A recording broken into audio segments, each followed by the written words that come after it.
Hello and नमस्ते everyone, welcome back to simplify SSC with Nandita. आज हम देखेंगे इस वीकेंड यानी 24 टू 26 अप्रैल वाला ऑलिव बोर्ड का लाइव मॉक। उससे पहले मैं दो चार बातें मेंशन करना चाहती हूँ, और वो ये कि एक बार प्लीज़ जाके डिस्क्रिप्शन बॉक्स चेकआउट कर लेना। उसमें आपको रीजनिंग की स्ट्रैटेजी मिल जाएगी, मैथ्स की स्ट्रैटेजी वीडियो मिल जाएगी, और पीवाईक्यू के जो प्रैक्टिस सेट्स चल रहे हैं मेरे, उसकी आपको प्लेलिस्ट मिल जाएगी। इसके अंदर हम क्या करें कि हम 2025 की सीजीएल की पीवाईक्यू शिफ्ट उठाते हैं और हम उसको इस तरह से सॉल्व करने की कोशिश करते हैं कि जैसे हमने 15 मिनट में सॉल्व करनी हो। ठीक है, फर्स्ट वीडियो में मैंने 15 मिनट में सॉल्व करके दिखाया था, सेकंड वीडियो में मैंने 15 मिनट में सॉल्व नहीं करके दिखाया, लेकिन मैंने एक एक क्वेश्चन को पूरा डाइसेक्ट करके ये समझाया था कि क्या इसके ऑप्शंस दूर हैं, और अगर इसके ऑप्शंस दूर है तो क्या हम इसके अंदर अप्रॉक्सीमेशन यूज़ कर सकते थे, क्या इस क्वेश्चन के अंदर कोई और शॉर्टकट लग सकता था। जितने भी कैलकुलेशन किसी क्वेश्चन के थ्रू हम सीख सकते हैं वो सारी की सारी मैंने सिखाने की कोशिश की है। ठीक है, तो ये चेकआउट कर लेना, रीजनिंग मैथ्स की वीडियोस देख लेना, स्ट्रैटेजी की। उसके अलावा टेलीग्राम चैनल का लिंक होगा, उसको ज्वाइन कर लेना। मैंने अपने रीजनिंग के नोट्स स्टार्ट कर दिए अपलोड करने, जिसमें से एनालॉजी, मिसिंग नंबर, ये सारे इसमें जितने भी इंपॉर्टेंट और फ्रीक्वेंटली आज या डिफिकल्ट पैटर्न्स होते हैं, सारे के सारे जो मैं रिवाइज करती थी मल्टीपल टाइम्स, मेरे खुद के हैंड रिटन नोट्स, वो सारे मैंने शेयर करने शुरू कर दिए। 3-4 पीडीएफ अभी डाल दिए रीजनिंग की, और मोस्ट लाइकली मंडे ट्यूसडे तक बाकी मतलब कंप्लीट रीजनिंग के मैंने सारे नोट्स डाल दूँगी, डाइस, क्यूब, सारे जितने भी होते हैं। ठीक है, क्रिटिकल रीजनिंग के भी डाल दूँगी, तो टेलीग्राम चैनल जरूर ज्वाइन कर लेना। ठीक है, और जो ये मैं 2025 वाले पीवाईक्यू करवा रही हूँ, इसमें भी आई नो जो टेलीग्राम पे पीडीएफ आपको मिली हुई की उसके अंदर तो आंसर्स होते हैं, तो अगर आपको बिना आंसर्स की प्रैक्टिस करनी हो तो जो वीडियोस मैंने भी करवाई है ना 12 सितंबर के शिफ्ट 1 और 2, उसकी मैंने अनएनोटेड यानी जो मैं अपने लिए स्लाइड्स बनाती हूँ सिर्फ क्वेश्चन वाली, वो भी मैंने स्लाइड्स जो है शेयर कर दी। तो अगर आप चाहो तो आप पहले उन स्लाइड से क्वेश्चन को सॉल्व कर लो और फिर वीडियो देख लेना, ताकि आपकी प्रैक्टिस भी हो जाए। या फिर वीडियो देखने है तो अगर दोबारा प्रैक्टिस करनी है तो आप सिर्फ क्वेश्चन वाली से प्रैक्टिस करके और फिर आंसर वाली से मैच भी कर सकते हो। ठीक है, तो चलो आज शुरू करते हैं। ओके, जो अगर पहली बार देख रहे हैं तो ऑलिव बोर्ड के मौके में कोई 15 मिनट में करके अपने आपको नहीं दिखाने की कोशिश कर रही कि मेरी स्पीड अच्छी है क्या। मैं एक एक क्वेश्चन को हम लोग पूरा डाइसेक्ट करते हैं। जो लोग ऑलरेडी देखते हैं उनको पता है, उनको ये मेथड पसंद भी है कि उस क्वेश्चन के अंदर क्या शॉर्टकट लग सकता था, क्या हम सीख सकते थे कैलकुलेशन में, और उस क्वेश्चन के आसपास के सारे कॉन्सेप्ट्स भी रिवाइज करते हैं। इसलिए मेरी वीडियो लंबी होती है, लेकिन इसमें पूरी 25 क्वेश्चन अगर आप करते हो तो आपके मोर देन 50-70 कॉन्सेप्ट्स रिवाइज हो जाते हैं, क्योंकि एक क्वेश्चन के साथ साथ जितनी रिजल्ट, जितनी थ्योरम होती है, हम सब रिवाइज करते जाते हैं। ठीक है, और साथ में हम अटेम्प्टिंग स्ट्रैटेजी देखेंगे कि क्वेश्चन पहले राउंड में करना था नहीं करना था। ठीक है, तो चलो शुरू करते हैं। पहला क्वेश्चन कहते हैं एक सर्कुलर पॉन्ड है जिसको कि एक स्क्वायर पार्क के अंदर कंस्ट्रक्ट किया, यानी कि ये मेरा स्क्वायर पार्क होगा और इसके अंदर कंस्ट्रक्ट किया होगा सच दैट। अच्छा देखो, अब 2-3 बातें बता देती हूँ। सबसे पहले तो जो स्पीड का इशू सबको आ रहा है ना कि कैसे करना है कैसे करना है, इसके लिए 2-3 बातें ध्यान रखो। एक तो आपको बहुत ही फोकस और कॉन्सेंट्रेशन के साथ ना क्वेश्चन को पढ़ना है, यानी कि जब आपने फर्स्ट रीडिंग की ना क्वेश्चन की, एक बार आपने 4 लाइन का क्वेश्चन रीड किया तो आपको 4 लाइन के क्वेश्चन के अंदर एक बार में क्वेश्चन समझ में आ गया। ठीक है, और क्वेश्चन को एक बार पूरा रीड करना है, फिर फिगर बनानी है, चीज़ें लिखनी शुरू करनी है, क्योंकि हो सकता है आधा रीड करके आपको जो समझ आया उसने लास्ट में कुछ ऐसा पॉइंट दे दियो कि आप जो फिगर बना रहे हो वो कॉन्ट्राडिक्ट हो जाए। ठीक है, तो एक बार क्वेश्चन को पूरा पढ़ना है फिर शुरू करेंगे। ठीक है, क्या बोला है उसने कि एक स्क्वायर है, उसके अंदर एक स्क्वायर पार्क है, उसके अंदर एक सर्कुलर पॉन्ड है such that the pond touches all 4 sides of the park. If the side of square park is 50 metre, area of walkway between pond and park बता दो। उसने बोला ये एक स्क्वायर है, इसके अंदर उसने एक सर्कुलर पॉन्ड बनाया है जो कि सारी साइड्स को टच करता है। क्या कोई बता सकता है कि जो सारी साइड्स को टच कर रहा है, तो इसका मतलब ये क्या है? इसका मतलब इन सर्कल ऑफ स्क्वायर है, करेक्ट। अब उसने बोला किसी साइड है 50, अगर इसकी साइड 50 है तो यानी कि इसका डायमीटर 50 है, यानी कि इसका रेडियस कितना है मेरे पास 25 है। वो कह रहे area between pond and park, ये मेरा पूरा का पूरा पार्क है, ये मेरा पूरा का पूरा पॉन्ड है, तो मेरा जो वॉकवे एरिया है वो कितना है? वॉकवे एरिया मेरा कितना, स्क्वायर माइनस जो मेरा सर्कल है, यानी कि स्क्वायर का एरिया कितना होगा मेरे पास 50 का स्क्वायर। सेकंड टिप नंबर ये कि जब भी कैलकुलेशन करनी है मेंसुरेशन के अंदर, मैक्सिमम से मैक्सिमम हम कॉमन निकालने की और काटने की कोशिश करते हैं, तो उसको डायरेक्ट अभी 2500 मत लिखो, इसको 50 का स्क्वायर लिखो, माइनस अपने पास क्या आएगा पाई आर स्क्वायर। आर स्क्वायर क्या है यहाँ पे 25 का स्क्वायर। इसको कैसे लिखोगे? 25 का स्क्वायर कॉमन निकाल दोगे, यहाँ पे क्या बचेगा 2 का स्क्वायर यानी कि 4। अब देखो इतना पार्ट ओरली करना शुरू करो, ये हैबिट डालो। यहाँ पे 4 बचा माइनस, यहाँ पे क्या बचा 22/7, 7 4 से 28, 28 माइनस 22 6, 6/7 आ गया। ठीक है, अब इसको कैसे सॉल्व करेंगे? ये क्या बच गया आपके पास 625 इंटू 6/7। अब देखो 625 को 6 से मल्टीप्लाई फास्ट मन में कैसे करोगे? पहले 625 को 2 से करो, कितना बचेगा 1250। अब 1250 में क्या 125, 125 को 3 से करोगे कितना होता है 375। ये डायरेक्टली पता होने चाहिए ये सारे, तो 5K 25K, तो ये कितना आ जाएगा 3750/7। अब देखो इस पॉइंट पे जब ये आ गया ना, तो आप एक छोटी सी नज़र अपने ऑप्शंस पर डाल सकते हो। ठीक है, मेरे देखो मेरे ऑप्शंस कहाँ तक है 537 520, देखो 550 तो नहीं आएगा, ये तो मुझे समझ में आ गया, और 50 नहीं आएगा तो 60 भी नहीं आएगा, है ना, क्योंकि 550 से तो कम जा रहे हैं।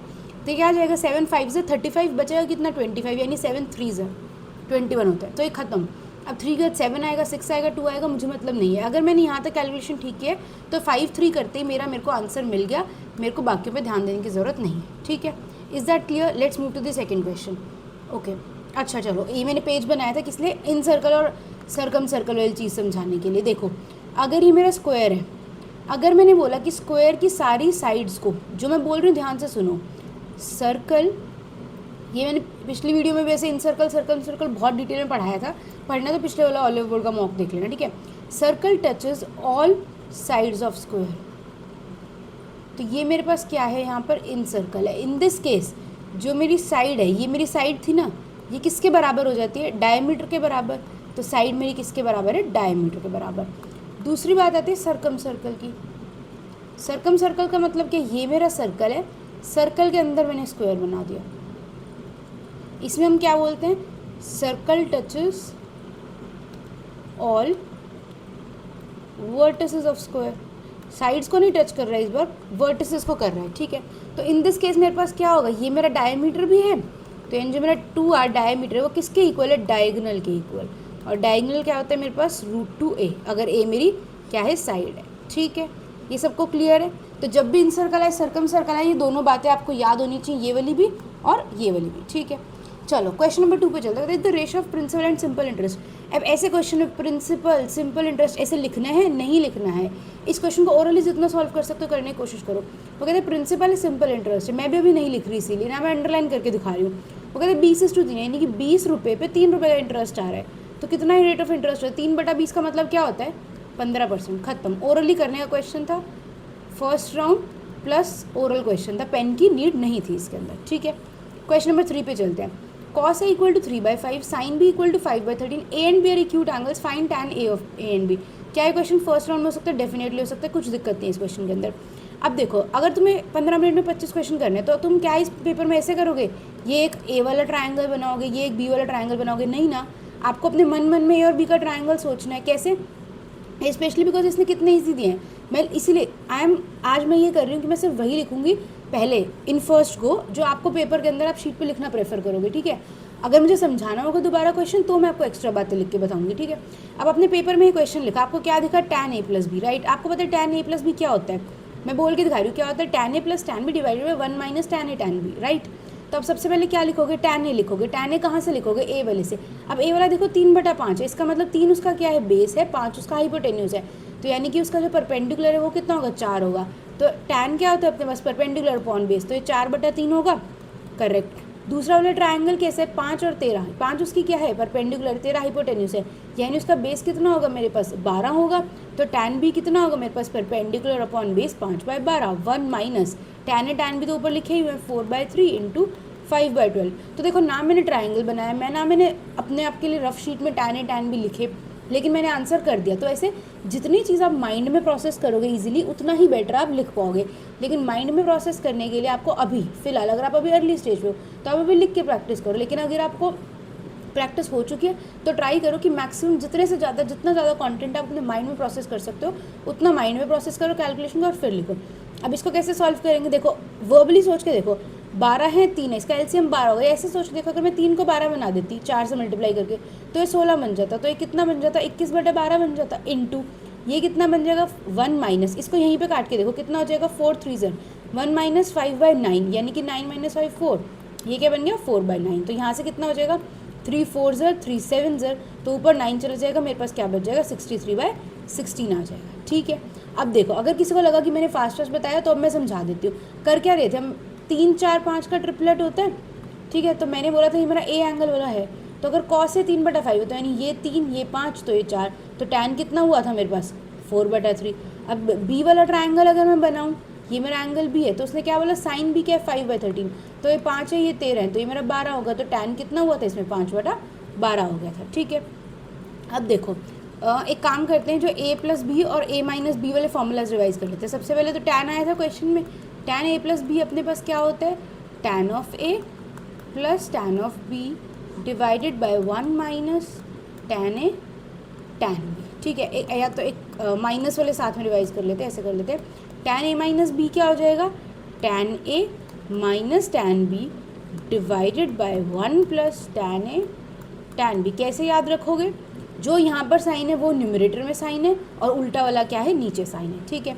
अब किसके रिवाइज कर लेते हैं, साइन के। Sine of A plus B, sine of A minus B, cos of A plus B and cos of A minus B, ठीक है।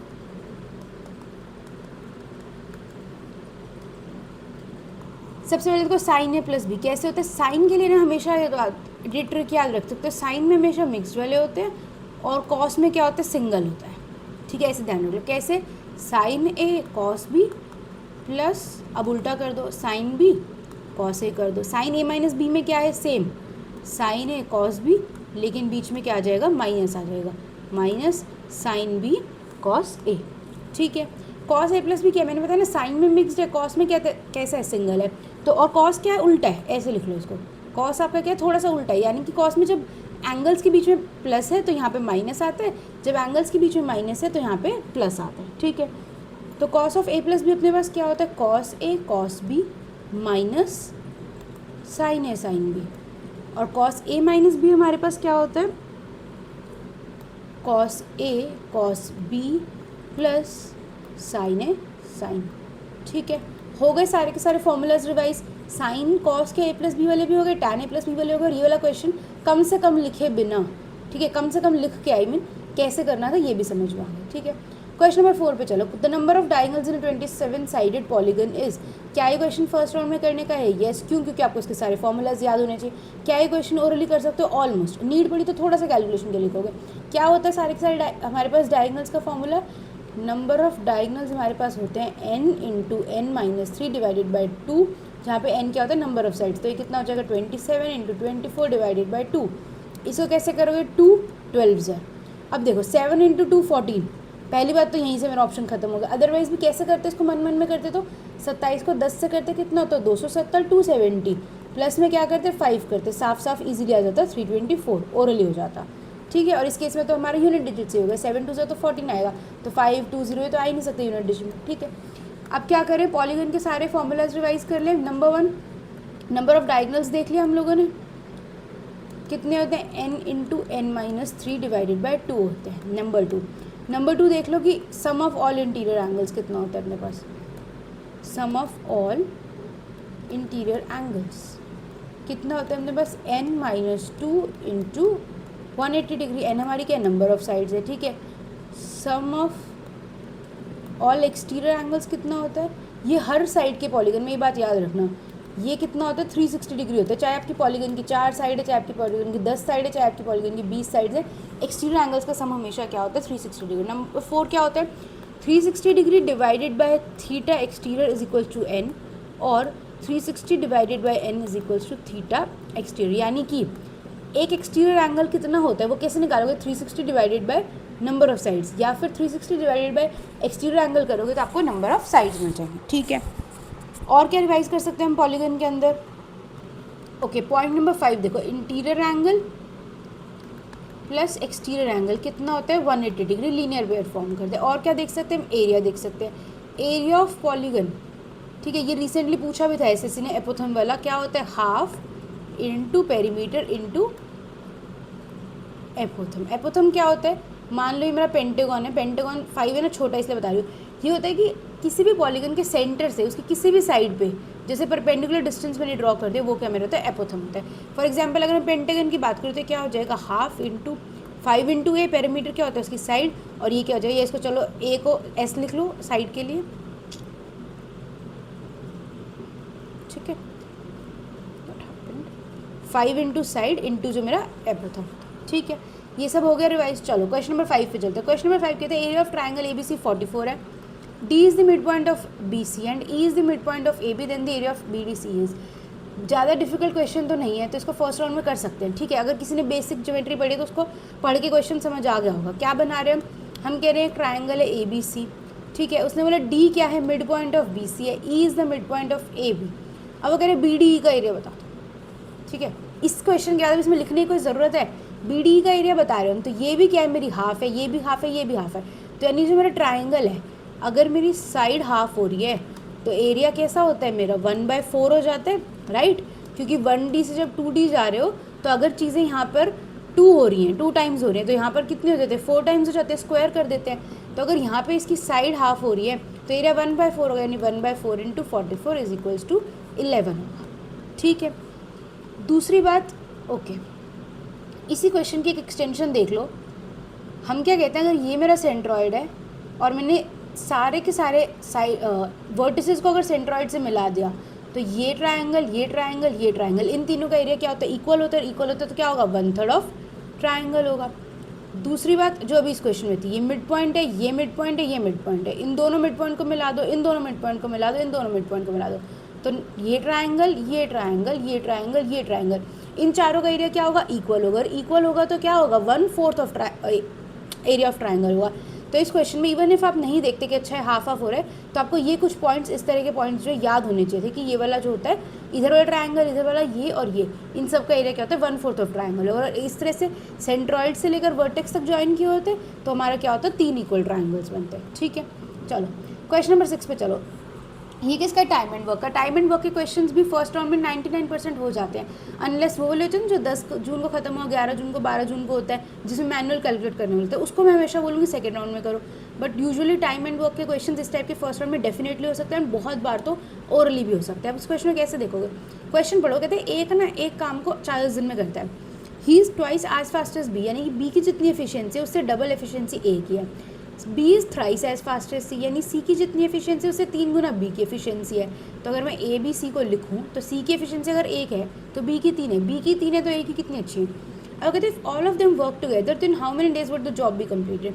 देखो ए की एफिशिएंसी 6 है, ए 40 दिन काम करते हैं, टोटल वर्क कितना हुआ 40 × 6। अब वो कह रहे तीनों के तीनों काम करते हैं, 6 और 3 9 और 1 10, तो क्या होगा, 10 से 0 कट गया, 6 4 से 24, तो काम कितने दिन में हो जाएगा, 24 दिन में हो जाएगा। क्लियर है, कम से कम लिखे बिना हो रहा था क्वेश्चन डेफिनेटली। क्वेश्चन नंबर 7, क्या है फर्स्ट राउंड में करना है, येस करना है, लेकिन ये कैसा क्वेश्चन है, सिली प्रोन। ठीक है, एक छोटा सा 4 का स्क्वायर 16 नहीं लिखना, मतलब लिखना भूल गए, 4 को 4 छोड़ दिया, या 4 का रूट करना भूल गए, 4 को 4 छोड़ दिया, 2 नहीं बनाया, तो मिस्टेक हो जाती है। 99.9% ऐसे क्वेश्चन जो ऐसे ऑप्शन जरूर देते हैं जो आप ये जो मैंने स्क्वायर रूट वाली मिस्टेक बताई है ये करने पे आते हैं। ठीक है, तो इस क्वेश्चन को करना क्या है, वेरी मच केयरफुली, इस क्वेश्चन को बहुत ध्यान से करना है। लेकिन देखो हम ओरली करके कैसे देखेंगे, उसमें एक्स का स्क्वायर निकाला, एक्स का स्क्वायर क्या है, एक्स आपका कैसा बन रहा है, कैसा बन रहा है एक्स, एक ये ए मिल रहा है आपको, एक ये बी मिल रहा है, तो आप क्या करोगे, एक्स स्क्वायर का करोगे तो a square plus B square plus 2ab होगा, ए का स्क्वायर करोगे तो क्या आएगा 1 माइनस √15/4, क्योंकि रूट कटेगा, ठीक है, रूट कटेगा स्क्वायर से, लेकिन ये तो √15/4 रहेगा, प्लस बी का स्क्वायर करोगे क्या बनेगा 1 प्लस √15/4, ये माइनस का ये प्लस का ये कट जाएगा, तो आपके पास ए स्क्वायर प्लस बी स्क्वायर मिला के कितना बच गया, 2 बच गया। अब आप क्या करोगे, 2ab करोगे, 2ab, ab का मतलब क्या है, पूरा रूट ये वाला, पूरा रूट ये वाला मल्टीप्लाई। अब रूट के अंदर क्या बच जाएगा 1 माइनस √15/4 इंटू 1 प्लस √15/4, यानी कि मैं लिख ही देती हूँ, चलो मैं चाह रही थी मैं आपको ओरली समझा सकूँ। ठीक है, ये बचेगा 2 अंडर दी रूट, ये क्या है a plus B into A minus B, इसको क्या लिखोगे, रूट के अंदर a square minus B square, यानी 1 माइनस 15। अब देखो 15 के ऊपर रूट है तो 15 है, लेकिन 4 के ऊपर नहीं है तो ये 16 बन, तो क्या बन गया 2 प्लस 2 इंटू ये कितना बनेगा 16 माइनस 15/16, 1/16, 1/16 का रूट करोगे कितना बनेगा 1/4, तो ये क्या हो जाएगा 2, यानी कि I am left with 2 plus 1/2 that is equals to 5/2। ठीक है, आई होप सबको समझ में आया होगा। क्वेश्चन तो सिंपल था ही, बट कैसे प्रोसेस करना था ओरली वो देखना था। ठीक है, क्वेश्चन नंबर 8 पे चलते हैं। किसका क्वेश्चन है, देखो हाइट एंड डिस्टेंस का क्वेश्चन है। क्या इसको फर्स्ट राउंड में कर सकते हैं, इन माय ओपिनियन येस। ठीक है, लेकिन अगर किसी को पर्टिकुलरली है कि मुझे तो हाइट एंड डिस्टेंस से डर ही लगता है तो मत करो, अदरवाइज कर सकते हो। क्वेश्चन, एक सिग्नल टावर है 186 मीटर का, ठीक है, उसको ट्रैफिक मॉनिटर करने के लिए यूज़ करते हैं।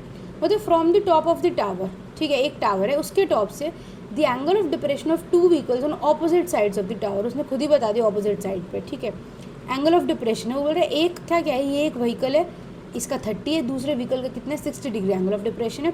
डिस्टेंस बता दो, ये कितना है 186 है, देखो सबको 30 60 90 वाले ट्रायंगल तो टिप्स पे होनी चाहिए। अगर ये 30 होता है, ये 60 होता है, तो हम कहते हैं अगर 30 डिग्री के सामने 1 है साइड, तो 60 डिग्री के सामने क्या होती है साइड, √3 होती है। 90 डिग्री के सामने वाली साइड कितनी होती है, 2 होती है। ठीक है, तब अगर ये 30 के सामने 186 है, तो इतना पार्ट यहाँ पर 60 होगा, इसका मतलब 60 के सामने कितना होगा, 186 √3 होगा, करेक्ट। अब देखो 60 के सामने अगर 186 है, तो 30 के सामने कितना होगा, 186 डिवाइडेड बाई √3।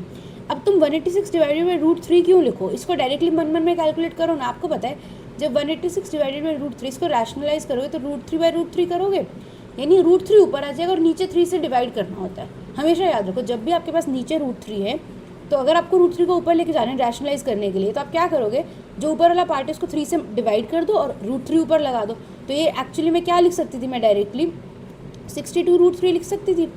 तो अब अगर मैं इसको ऐड करूँगी तो मेरे पास साथ में क्या आ जाएगा, 248 √3 आ जाएगा इनको ऐड करके। सो माई आंसर इज दिस। ये भी गलत है, ये भी गलत है और ये भी गलत है, तो आ ही नहीं सकता था। ठीक है, तो ध्यान से करना है, लेकिन इतना पार्ट को मन मन में कर सकते हो। अगर आप पेपर के अंदर ऐसे लिखोगे, फिर इसको ऐसे करने सॉल्व करोगे, फिर इसे काट रहे 62, तो आपके हर क्वेश्चन पे कुछ एक 2 4 3 सेकंड एक्स्ट्रा लगते रहेंगे और वो ओवरऑल करके ना एक क्वेश्चन बचवा सकते थे। यही अगर आपने जो यहाँ पे हर क्वेश्चन में जो आप 2 से 3 सेकंड बचा रहे हो, वो एक्चुअली में आपके 2 क्वेश्चन करवा देंगे एंड में। ठीक है, चलो क्वेश्चन नंबर 9 पे चलते हो। In what ratio must a grocer mix 2 types of sugar costing this and this. देखो बहुत सिंपल क्वेश्चन है, बेसिक एलिगेशन का क्वेश्चन है। कैसे होगा, 3 4, आई डोंट थिंक मुझे इसमें कुछ समझाने की जरूरत है, 4:3। ठीक है, फर्स्ट राउंड का क्वेश्चन था बिल्कुल, ये भी फर्स्ट राउंड का क्वेश्चन है, अनलेस किसी को एक छोटा सा पॉइंट है याद नहीं है। अगर याद नहीं आ रहा तो क्वेश्चन पे टाइम वेस्ट मत करो, आगे बढ़ो। कैसे करोगे, tan थीटा दे दिया उसने मुझे, ये क्या होता है मेरे पास 1/cot थीटा होता है सॉरी, या फिर ये बोलूँ cot = 1/tan होता है। ठीक है, ये पूछा है ना उसने, एक छोटा सा पॉइंट होता है मेरे पास which is tan + cot = 1/sin cos which is equals to cosec into sec होता है। ठीक है, एक छोटा सा पॉइंट है जो आपको हमेशा याद होना चाहिए, बहुत बार काम आएगा। ठीक है, अब देखो अगर आपके पास tan 9 + 4√5 है, तो कोट कितना आएगा आपके पास, 1/, नहीं लिखोगे डायरेक्टली लिख दो 9 - 4√5। क्यों, क्योंकि देखो 9 का स्क्वायर करोगे 81, 4√5 का स्क्वायर करोगे 80, तो 81 - 81 ही आएगा। तो जैसे ही आप 1 + 9 1 डिवाइडेड बाई 9 + 4√5 करोगे, फिर इसको रैशनलाइज करोगे, तो ये चीज़ आप मन मन में कर सकते हो कि ऊपर 9 - 4√5 होगा, नीचे तो 81 - 80 हो रहा है, तो 1 ही आ रहा है, तो डायरेक्टली मैंने कॉट को ये लिख दिया। तो जब tan और कॉट को ऐड किया तो मेरे पास क्या आया, 18 आया। ठीक है, और वही मुझे चाहिए था, cosecant theta into secant theta. So my answer is 18।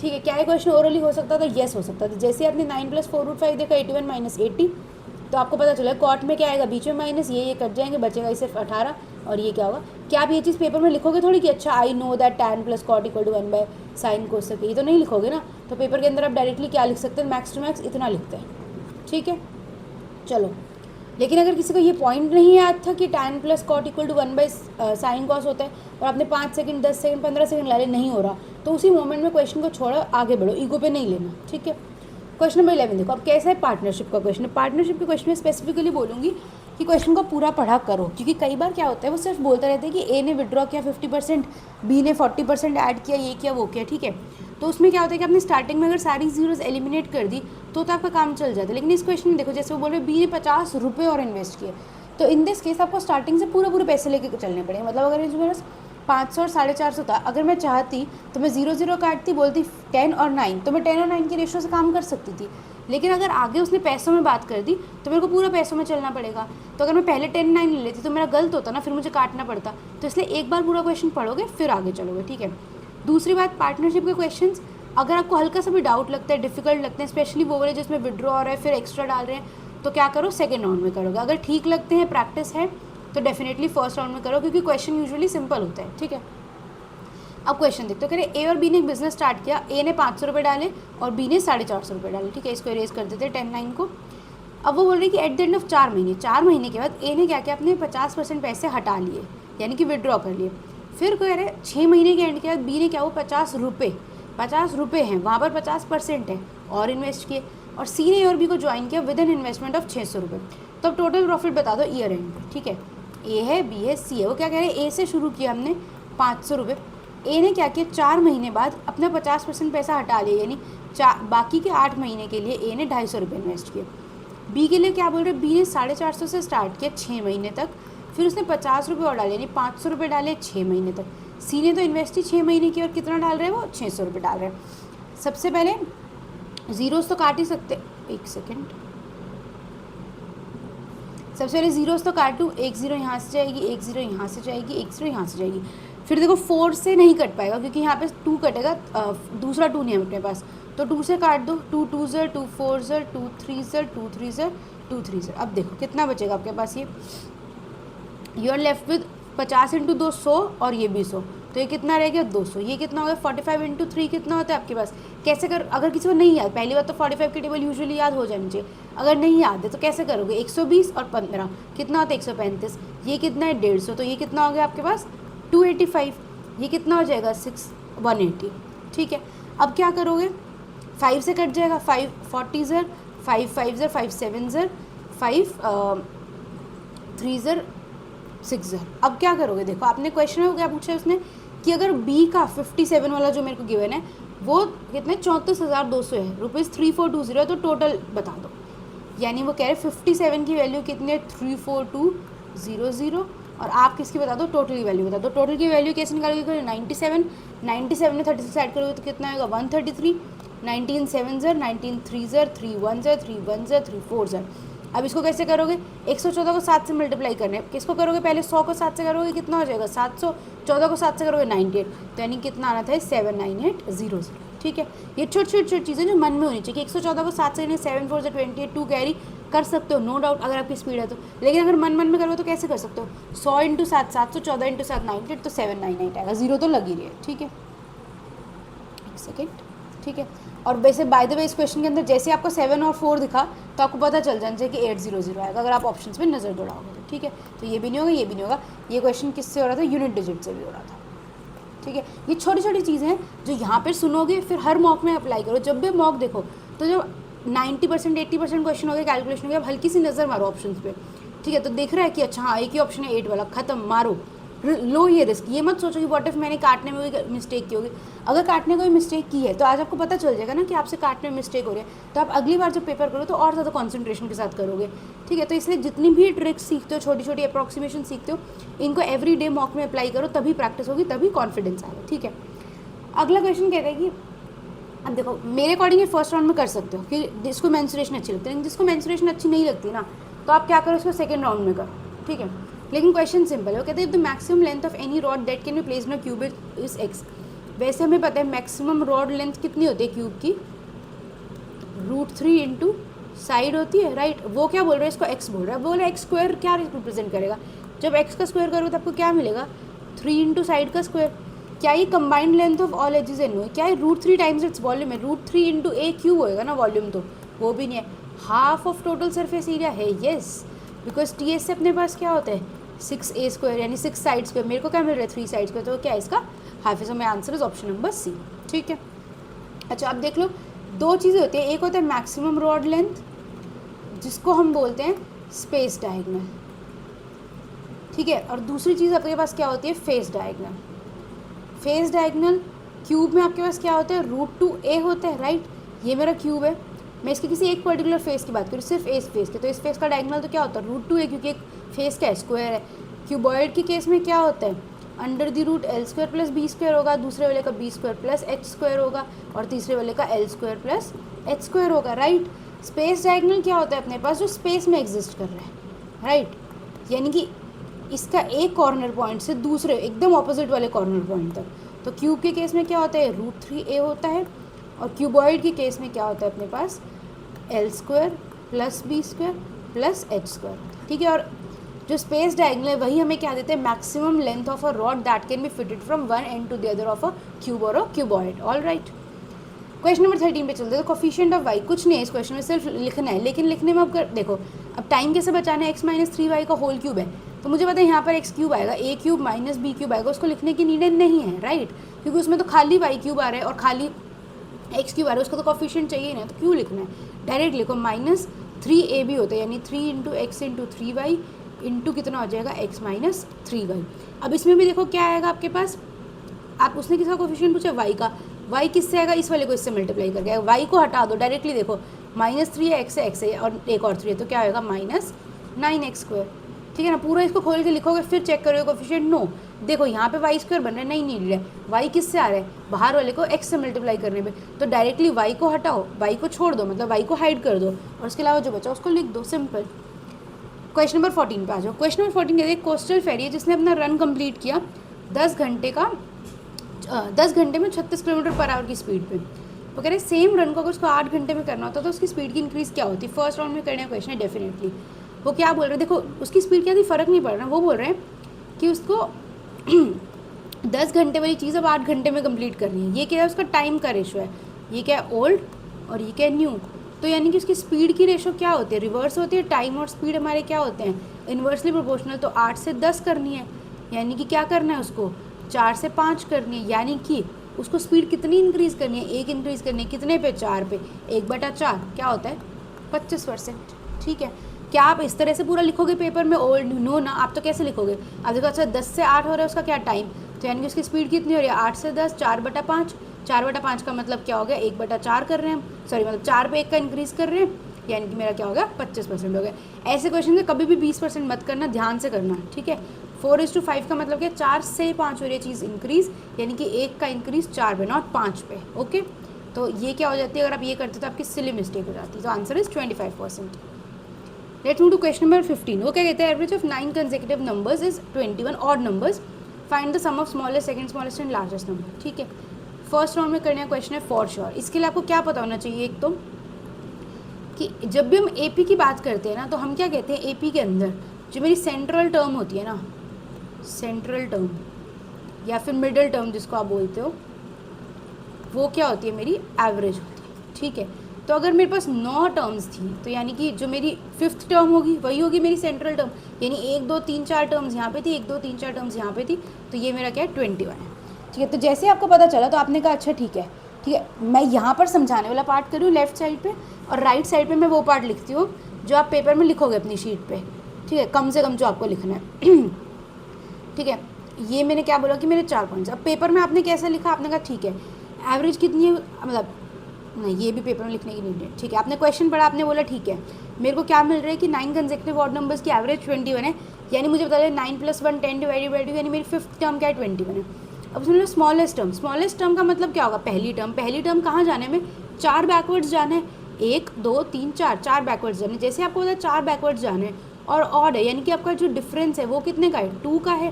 तो आप क्या करें, 21 - 8 यानी कि 13, ये आपकी फर्स्ट टर्म आ गई।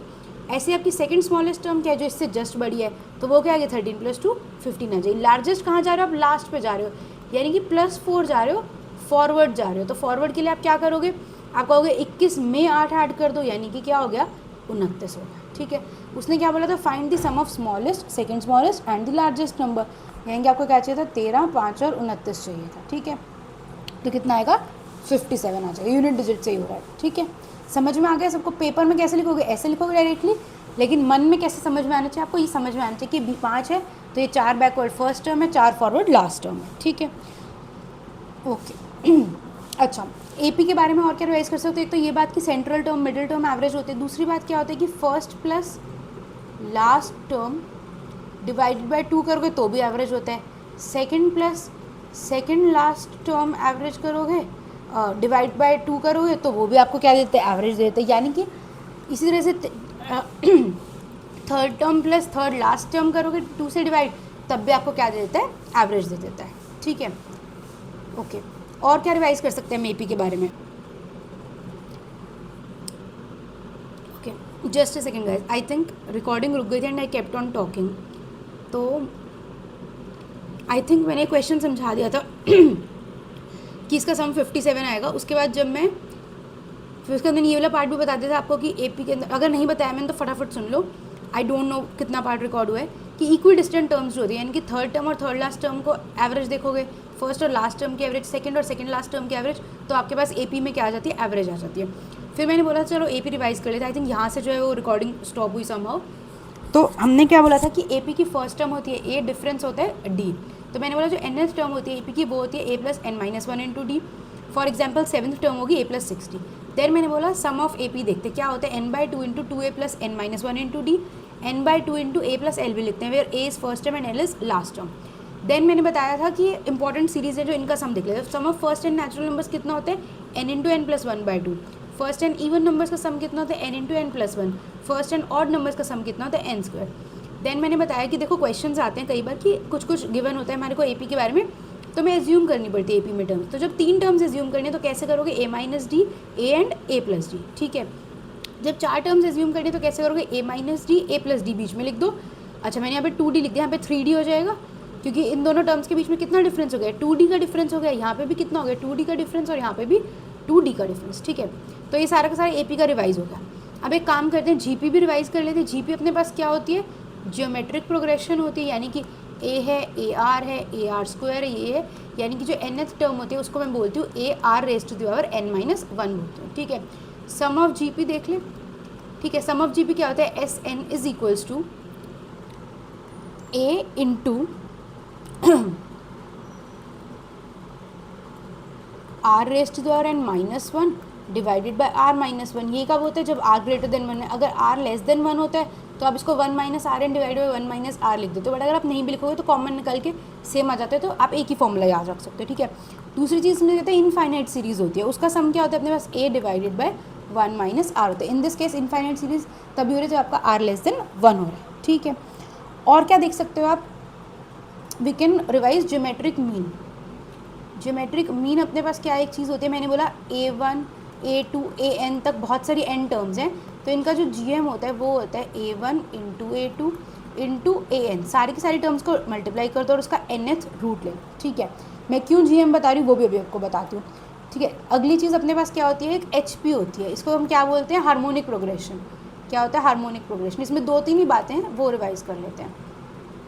हार्मोनिक प्रोग्रेशन का मतलब हम क्या बोलते हैं, हम बोलते हैं A B C are in H P if A 1 by A 1 by B 1 by C are in A P. ये क्या होता है, 3 टर्म्स हमारी हार्मोनिक प्रोग्रेशन में कब होते हैं, जब उनके जो रेसिप्रोकल्स होते हैं वो क्या होते हैं, हमारे ए पी में होते हैं, ठीक है। इसी तरह से हमारे पास एक टर्म होती है हार्मोनिक मीन, उसको हम क्या लिखते हैं एन, यानी कि number of terms divided by 1 by a1 plus 1 by a2 up to and so on 1 by an, यानी कि नीचे रेसिप्रोकल में ऐड करते रहो और ऊपर न्यूमरेटर में क्या लिख दो, सारी की सारी नंबर ऑफ टर्म्स लिख देते हो, ठीक है। फॉर एग्जाम्पल अगर इन 3 टर्म्स का देखना है तो मुझे तो मेरा एच एम क्या होगा, 2 divided by 1 by A plus 1 by B plus 1 by C solve कर सकते हो, ठीक है। अब 2 बातें और क्या हम बोलते हैं, हम बोलते हैं अगर A B C are in A P if A B C are in G P, और अगर मैंने बोला A B C are in H P, अगर ये तीनों ए पी में है तो इसका क्या मतलब होता है, हम कहते हैं 2b is equals to a plus c, right. क्यों, क्योंकि b is equals to a plus c by 2 आ जाता है। यहाँ पर हम क्या बोलते हैं, b square is equals to a c, ठीक है। या फिर हम ये बोल सकते हैं कि root of A C is equals to B. अगर ये तीनों एच पी में होते हैं तो हम क्या बोलते हैं, हम बोलते हैं b यानी कि middle term is equals to 2ac divided by a plus c. और ये आपको पता होना चाहिए किससे रिजेंबल करता है, आपका एवरेज स्पीड के फॉर्मूले से रिवाइज कर सकते हैं, ठीक है। Okay, another very very important point in this concept is कि जो हमारा अरिथमेटिक प्रोग्रेशन होता है it is greater than equal to geometric progression which is greater than equal to harmonic progression, ठीक है। और ये आपका बहुत सारे अलजेब्रा क्वेश्चंस में यूज़ होता है, कोई क्वेश्चन आएगा तो ज़रूर रिमाइंड करवाऊंगी, ठीक है। और आपको क्या रखना है कि ज्योमेट्रिक मीन का square is equals to A M into H M, तो ये भी आपका यूज़ होता है अलजेब्रा क्वेश्चंस में, ठीक है। आई होप ये सारे के सारे पॉइंट्स आपको रिवाइज हो गए होंगे, काफ़ी डिटेल में हमने A P G P H P पूरा रिवाइज कर लिया एक्चुअली, ठीक है। चलो बहुत लंबी होगी वीडियो, ऑलरेडी क्वेश्चन नंबर 16 पे आ गए।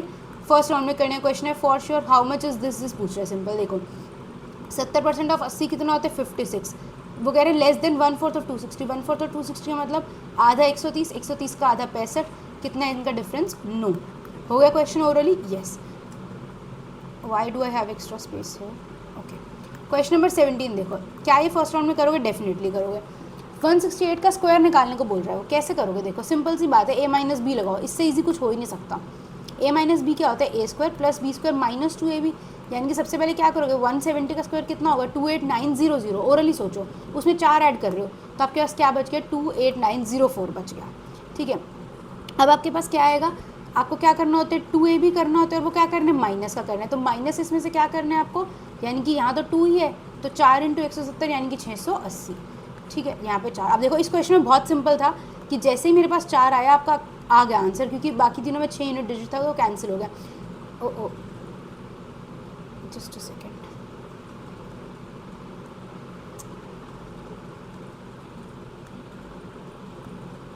ठीक है।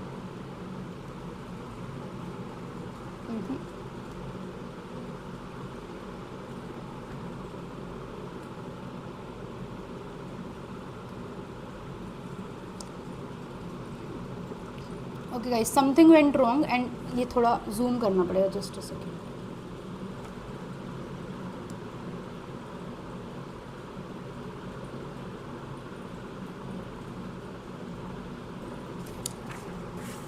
ये थोड़ा जूम आउट हो गया guys, please work with it. मैं जो समझाने की कोशिश कर रही हूँ उस पर फोकस करते हैं। मैंने बोला कि अगर ये 6 ना होते और सारे ऑप्शन में 4 होता तो माइनस करना पड़ता, ठीक है। बट अभी आपका गुड लक है कि आपका हो गया, एंड ट्रस्ट में मैंने से दिस, अगर ये 15 मिनट में सच में क्वेश्चन सीजन में टाइमिंग आता है तो आप देखना, ऑब्जर्व करना। आप सिलेक्शन पोस्ट का पेपर भी देखा हो, पक्का पक्का ऐसा होगा पेपर के अंदर कि बहुत ज़्यादा ना देख लो कंसेप्चुअल क्वेश्चन आएंगे, जिनके अंदर आप क्वेश्चन पढ़ के सिर्फ आपको रिजल्ट्स याद होने चाहिए, आपको कॉन्सेप्चुअल क्लैरिटी बहुत अच्छी होनी चाहिए। कैलकुलेशन स्पीड जैसी भी हो आपकी, देखना क्वेश्चन ऐसे ही आएंगे, या फिर ऐसे आएंगे कि जिनमें आपको यूनिट डिजिट इजीली डिफरेंट मिल रहा होगा तो आप कर पाएंगे, जैसे कि इसमें हुआ। तो 4 दिखते ही मैंने ये मार्क कर दिया, अदरवाइज माइनस तो कर ही सकती थी, कोई ज़्यादा डिफरेंस तो है नहीं। क्या करना था, यहाँ पे 2 आ जाता, यहाँ पे कितना आ जाता, 8 आ जाता, यहाँ पे 2 8 आ जाता, तो इजीली सॉल्व हो जाता, ठीक है। लेकिन जो इतना पार्ट है ये आपको ओरली कर लेना चाहिए था मन में। जैसे आपको 168 दिखा तो आपने ये सोचा मन में, फिर आपने ये 28900 प्लस 4 कर लिया, ठीक है। Let's move to the next question. Okay, अब देखो 18th क्वेश्चन कहता है the measure of an angle subtended by an arc at the centre of the circle. जैसा मैंने कहा ना, ये देखो मॉक में भी यही हो रहा है, आपको कॉन्सेप्चुअल क्वेश्चंस मिलेंगे रादर देन सॉल्व करने वाले। और 2025 के आप सीजीएल एनालाइज करोगे तो ऑलरेडी एसएससी ने डीप कॉन्सेप्चुअल क्वेश्चंस पूछने शुरू कर दिए, जो ऑन मतलब इन 1 लाइन या फिर ओरली सॉल्व हो जाए, लेकिन उसके लिए क्लैरिटी अच्छी हो। तो ये क्या होगा, angle subtended by an arc at the centre कितना होता है, डबल होता है, जो कि वो कहीं और सबटेंड करता है, यही कहते हैं ना हम। ये मेरी कोई आर्क है या फिर मेरी कोई कॉर्ड होती है, तो वो सेंटर पे अगर मेरा यहाँ पर थीटा एंगल सबटेंड करती है तो सेंटर पे 2 थीटा सबटेंड करती है, तो इसका आंसर क्या आएगा, सी आएगा, ठीक है। पढ़ना ध्यान से कि यहाँ पे सेंटर है, यहाँ पे एनीवेयर एल्स है, ठीक है।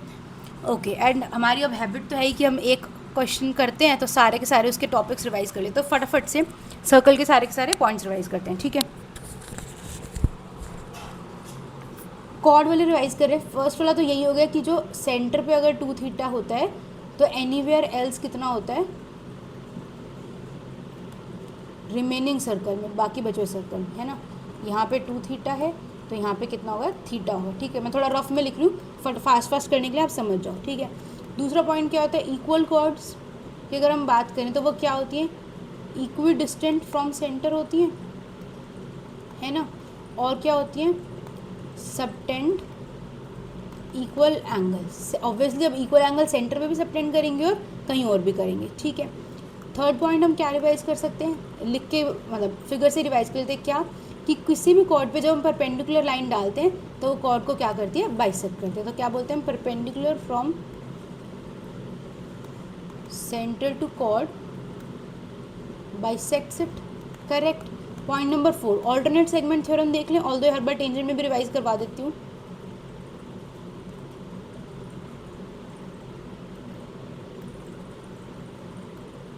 अगर ये मेरा टेंजेंट है, यहाँ पे कोई कॉर्ड है, अगर वो कॉर्ड थीटा एंगल बनाती है तो वो कॉर्ड ऑल्टरनेट सेगमेंट में भी क्या बनाती है, थीटा एंगल बनाती है, ठीक है।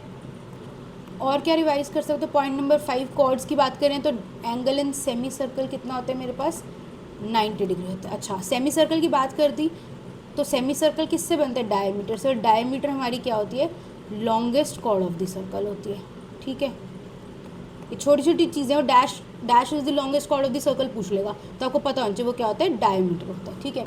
और क्या रिवाइज कर सकते हैं, अच्छा एक अगर कॉर्ड है मेरे पास इस तरह से, 2 कॉर्ड्स हैं ए बी और सी डी, और मान लो वो कहाँ इंटरसेक्ट करती हैं, पी पे इंटरसेक्ट करती हैं, इंटरसेक्ट कर रही हैं पी पे इनसाइड द सर्कल, बाहर भी कर सकते हैं, तो हम क्या बोलते हैं, P A into P B is equals to P C into P D. इसको याद कैसे रखना है, मैं इसको बोलती हूँ प्रोडक्ट ऑफ कॉन्स्टिट्यूएंट्स। कॉन्स्टिट्यूएंट्स क्या होते हैं, किसी चीज़ के जो पार्ट्स होते हैं ना, तो एक कॉर्ड के जो पार्ट्स हैं, 2 पार्ट्स जो हो गए टुकड़े ए पी और पी बी, इन दोनों को जो मल्टीप्लाई करोगे, दूसरी कॉर्ड के जो 2 पार्ट्स में बट गई उनको मल्टीप्लाई करोगे तो वो क्या होंगे, आपस में इक्वल होंगे, ठीक है। कॉर्ड्स से रिलेटेड अभी इतना ही रखते हैं, ऐसे तो सर्कल पूरा ही रिवाइज हो जाएगा अदरवाइज, ठीक है। क्वेश्चन नंबर 19 देखो, कहते हैं ग्रोसर ने 30 किलो पे ये खरीदा, वीट खरीदी, राइस खरीदे, उसको इतने इतने बेच दे और इक्वल क्वांटिटीज़ में सेल कर रहा है तो ओवरऑल प्रॉफिट बता दो। फर्स्ट राउंड में करने का बेसिक अरिथमेटिक क्वेश्चन है। क्या बोलूँगी मैं, देखो उसमें वाली इक्वल क्वांटिटी तो मैं 1 के जी एज्यूम कर लेती हूँ ना, मुझे क्या दिक्कत है। अब उसने बाई किया यानी कि उसका CP कितना आ रहा है मेरे पास 30 + 20 50, SP कितना आ रहा है 36 और 18 यानी कि 54, यानी कि 4 रुपये का प्रॉफिट हो रहा है 50 रुपये पे। क्या लिखोगे इसको, यानी कि 100 पे कितने का होगा 8 रुपये का, यानी कि कितना हो जाएगा मेरे पास 8% का प्रॉफिट। ठीक है, क्वेश्चन नंबर 20 पे चलो। The number that should be subtracted from 610 and 920 to get 53 as GCDs। सबसे पहले क्या करें, 53 को डिवाइड कर दें, इसमें कितना हो जाएगा 1 पे जाएगा, अगेन 1 पे जाएगा, कितना हो जाएगा 27 हो जाएगा। 53 को किससे करके देखोगे अब 920 to 8, what am I saying, 53 को किससे करें हम 928 से करें, 1 पे जाएगा 53 398, अब किस पे चला जाएगा 7 पे चला जाएगा 371, ये कितना हो गया 27। अब देखो लकीली इस क्वेश्चन में दोनों में रिमाइंडर क्या मिल गया मेरे को, सेम मिल गया, तो यानी मैं दोनों ही केस में 27 से माइनस करूँगी तो मेरे को क्या हो जाएगा फाइनली मेरे को GCD क्या मिल जाएगा 53 कॉमन मिल जाएगा। क्योंकि देखो ये दोनों क्या आ गए मेरे पास को प्राइम आ गए ना, मतलब एक second let me scroll it down, मतलब मैं लिख सकती थी कि 610 is equals to 53 into 11 plus 27, ठीक है -27 सॉरी। इसी तरह से मैं 928 के लिए लिख सकती थी 53 इंटू 70।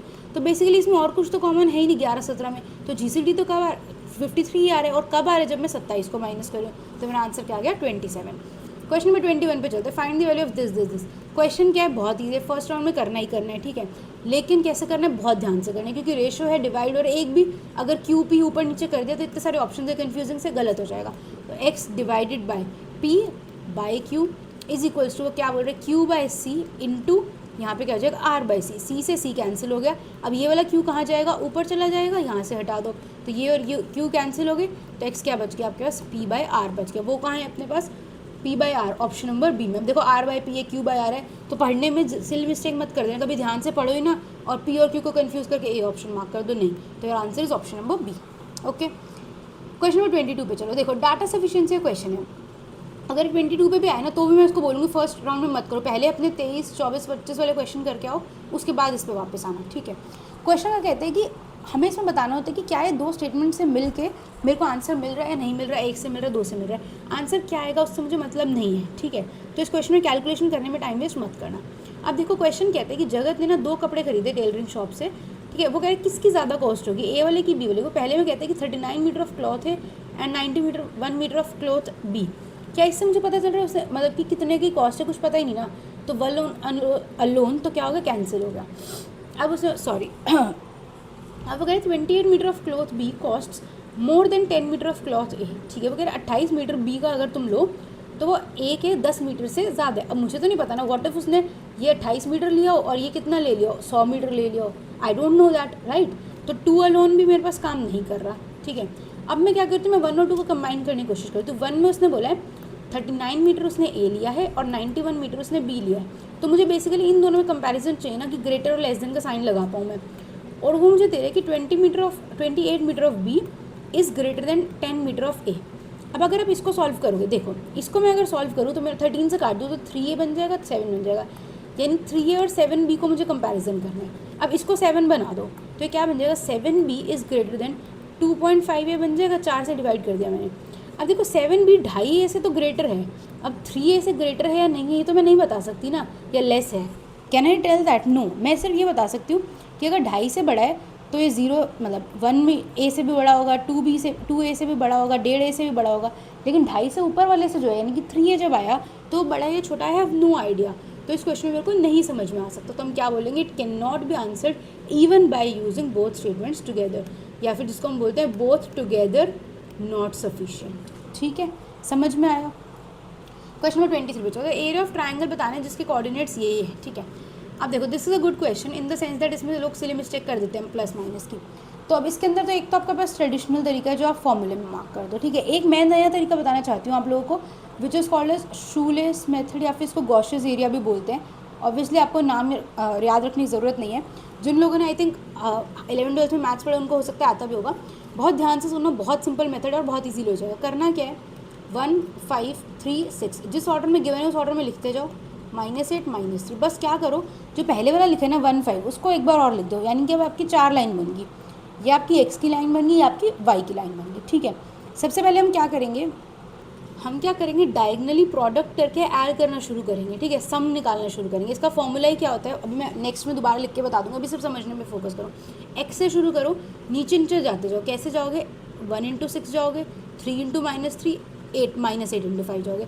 क्या करना है, डायगनली नीचे जाना है x से शुरू करके। ठीक है, तो क्या आएगा, इसको मैं बोलूँगी सम 1। तो सम 1 आपका क्या आ रहा है, 6 -9 -40, राइट। तो ये मेरे पास क्या बच गया, -43 आ गया। अब मैं बात करती हूँ सम 2 की। सम 2 में क्या कर रहे हैं, हम y से शुरू कर रहे हैं, बिल्कुल ऐसे ही नीचे जाना है। ठीक है, 5 × 3, 6 × -8, -3 × 1, ये कितना हो जाएगा। सम 2 अगर मैं सॉल्व करूँगी तो मेरे पास कितना आएगा, 5 3 × 15, -48 -3। तो ये कितना हो जाएगा मेरे पास, एक सेकेंड, हाँ ठीक है, -3 × 1 था ना, इसलिए -3 है। तो ये कितना हो जाएगा मेरे पास, 15 - 3 12, 12 - 48 -36। तो अब जो मेरा एरिया होता है,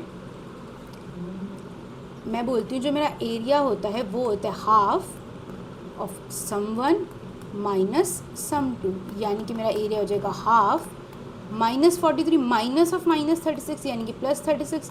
ये कितना होता है, 7 7 डिवाइडेड बाई 2 कितना हो जाएगा, 3.5। So my answer is going to be 3.5। ठीक है, दोबारा से समझ लो, दोबारा से क्या बोला है मैंने कि एक बार x लिख दो और एक बार y लिख दो। जो गिवन थे 1 3 -8 ये लिख दिया सबसे पहले मैंने। ठीक है, मैंने क्या लिखा, 1 3 -8 लिखे, 5 6 -3 लिखे। उसके बाद मैंने क्या बोला, जो फर्स्ट वाला था मेरा 1 5 उसको मैंने रिपीट कर दिया, एक्स्ट्रा लिख दिया।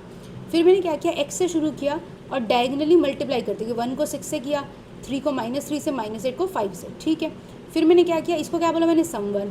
फिर मैंने क्या किया, y के लिखे, 5 को 3 से, 6 को -8 थे, -3 को 1 से, नीचे नीचे जाते जाने मल्टीप्लाई करते हुए। और इसको क्या बोल दिया, सम 1 माइनस सम 2 कर दो, उसका हाफ कर दो। ठीक है, अगर आपको ये मेथड नहीं समझ में आता है, डिफिकल्ट लगता है, तो आप अपना डायरेक्ट फॉर्मूले में कर सकते हो। अगर ये समझ में आ जाता है तो ये क्योंकि फिगर बन जाती है तो 1 2 फॉर्मूला याद रखने की ज़रूरत नहीं पड़ती और ये ईजिली सॉल्व हो जाता है। ठीक है, और ये किसी भी पॉलीगन के लिए सॉल्व हो जाता है। चलो क्वेश्चन नंबर 24 पे चलते हैं। क्वेश्चन नंबर 24 कहता है कि एक ट्राइंगल ABC है एंड DCB है, वो सेम बेस BC में बने हुए हैं। ठीक है भाई, ठीक है, सच दैट ABC और DCB कॉन्ग्रुएंट है। लेकिन उसने बोले DB और BC ना परपेंडिकुलर है। तो क्योंकि उसने DB और BC परपेंडिकुलर बोल दी ना, तो आई वुड से कि हम क्या करते हैं, पहले DB और BC को बना लेते हैं। ठीक है, मैंने क्या बोला, ये मेरा ट्राइंगल है DBC। ठीक है, DB परपेंडिकुलर टू BC। अब उसने क्या बोला था, BC बेस पे ही सेम एक और मेरा ट्राइंगल है ABC। तो ये मैंने क्या बना दिया, एक और ट्राइंगल बना दिया ABC। अब अगर AC equal to BC, AC is equals to BC की बने, तो CD की वैल्यू पूछ रहा है और बोल क्या रहा है वो, triangle ABC congruent to triangle DCB। तो इसका मतलब क्या होगा, मेरे पास जो मेरे पास AB है वो DC के इक्वल होगा, यानी कि जो मेरे पास AB है वो DC के इक्वल होगा। ये तो ऑलरेडी CAB है, तो ये तीनों तो क्या हो गए, इक्वल आ गए। देन उसने बोला जो BC है वो मेरे को किसके इक्वल मिल जाएगी, BC के, वो तो फ़र्क ही नहीं पड़ता। AC किसके इक्वल मिल जाएगी, DB के इक्वल, यानी कि जो मेरे को AC मिली है ये DB के इक्वल मिल जाएगी। मतलब 1 2 3 4 स्टार इक्वल हो गई। क्या मुझे इनसे मतलब है, नहीं, उसने क्या पूछा, CD की वैल्यू बता दो। तो यानी जो मेरा राइट एंगल ट्राइंगल बन रहा है उसमें ये और ये इक्वल आ गई, तो ये कैसा ट्राइंगल बन गया, राइट आइसोसेलेस ट्राइंगल हमारे पास किस टाइप के होते हैं, 1 1 √2 टाइप के। तो मैं CD को कैसे लिख सकती हूँ, ये वाला मेरा BD है, BD इंटू √2, यानी कि मेरा आंसर क्या आएगा, ऑप्शन नंबर B। आया समझ में।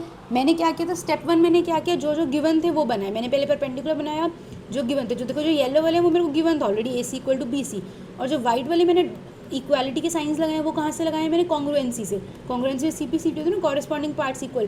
तो AB किसके इक्वल आ गया था, DC के इक्वल, BC तो BC के इक्वल था ही, AC किसके इक्वल आ गया था, BD के इक्वल आ गया था। ठीक है, आई होप आपको समझ में आ गया होगा। और फिर मैंने क्या किया, राइट आइसोसेलेस का कॉन्सेप्ट लगा दिया, विच इज़ 1 1 √2। ठीक है, 45 45 होते हैं ना, 45 90 वाला ट्राइंगल हाइट एंड डिस्टेंस में भी पढ़ते हो। ठीक है, चलो क्वेश्चन नंबर 25 पे देखो, कहता है एक राइट प्रिज्म है जिसका बेस राइट एंगल ट्राइंगल है।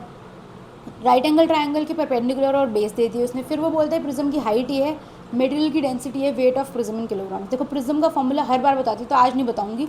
ठीक है, आज डायरेक्ट हम काम करेंगे। कैसे काम करेंगे, उसने क्या बोला है कि डेंसिटी क्यों है। डेंसिटी क्या होती है, अपने पास मास इंटू वॉल्यूम होती है। मुझे क्या निकालने को बोल रहे हो, मास। तो मास कितना होगा, डेंसिटी इंटू वॉल्यूम।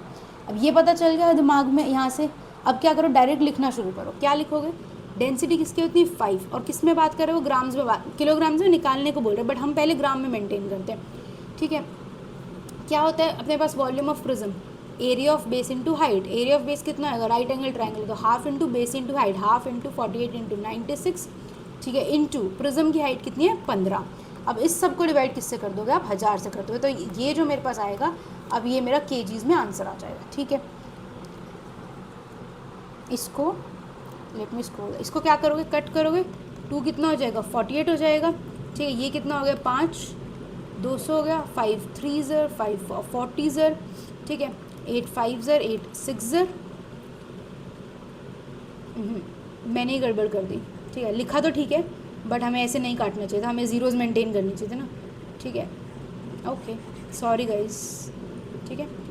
जब भी ऐसा क्वेश्चन आए तो try to maintain as many zeros as possible, ठीक है। क्या था अपने पास, मास इज इक्वल्स टू, हमने क्या बोले, डेंसिटी इंटू वॉल्यूम, डेंसिटी अपने पास 5 है, ठीक है। वॉल्यूम कितनी होगी अपने पास, area of base, area of base कितना है, half into 48 into 96 into prism की हाइट 15 है, let us check, yes prism की हाइट कितनी है अपने पास 15, ठीक है। तो यहाँ से आपके पास आएगा 48। अब इसको हम क्या करते हैं 1000 से डिवाइड करते हैं, 48 into 48 into 15 into 5 divided by 1000, but हमें क्या करना चाहिए, जीरोज़ मेंटेन करते हैं, तो कितना हो गया 5 200 ज़र हो गया, ठीक है, और 5 3 ज़र 5 40 ज़र, अब 4 को काट दो यहाँ पर 12, ठीक है। अब ठीक है, तो अभी मेरे पास क्या बच गया 12 बच गया, इंटू ये क्या होता है अपने पास 12 इंटू 4 इंटू 3, तो ये कितना होता है अपने पास 144, तो 144 इंटू 12 क्या हो गया 12 का क्यूब यानी कि 1728 डिवाइडेड बाई 10 था, तो यानी कि मेरा आंसर कितना आ जाएगा 172.8 आ जाएगा, ठीक है।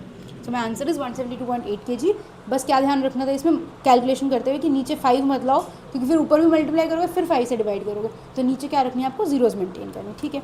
आई होप आपको पसंद आई होगी वीडियो, सब कुछ समझ में आएगा। कोई भी डाउट्स हैं फीडबैक है तो कमेंट सेक्शन में दे देना, पसंद आई हो तो लाइक कर देना, चैनल को सब्सक्राइब कर देना, कमेंट करके बता देना कि हाँ समझ में आ गया, अच्छी video. Okay, thank you so much everyone, bye bye.